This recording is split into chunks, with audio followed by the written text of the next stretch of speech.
Once upon a time, in a lush green valley nestled between mountains, there lived a poor woodcutter. He had an axe, which was so blunt that it took him twice as much effort to cut a log as compared to other people. This made him very sad. One day he decided to go to the king and tell him about his problem. When the king heard this, he invited the woodcutter to the palace and asked him to wait in the royal court for a while. After a few minutes, the king returned and said, "I have an axe in my treasury that is sharper than any axe in the kingdom. If you want, you can take that axe and use it." The woodcutter's face lit up with joy, thanked the king, and went to the treasury to get the axe.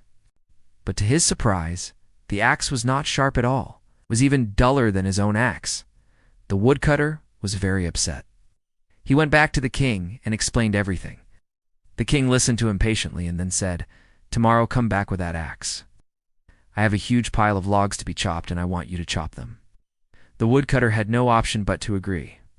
He went back to the palace the next day and started chopping the logs. To his surprise, the sharp axe did not get stuck in the logs. It glided through them effortlessly. He chopped and chopped until all the logs were turned into planks. Then he took the planks to the royal carpenter and asked him to make something beautiful out of it. The carpenter made a huge wooden horse for the king's son, and when the king saw it, he was very pleased. He rewarded the woodcutter with a bag full of gold coins and asked him to buy a new and sharper axe with that money. From that day on, the woodcutter became the richest man in the valley, and he never had to work hard to chop wood again. Once upon a time, a poor woodcutter had to work extra hard because he had a blunt axe. But when he got an opportunity to use a sharp axe, he didn't complain. And in the end, he became the richest man in the valley. Now tell me, what did the woodcutter learn from his experience? That's right. If you have a chance to do a difficult task, don't complain. Instead, do your best to complete the task.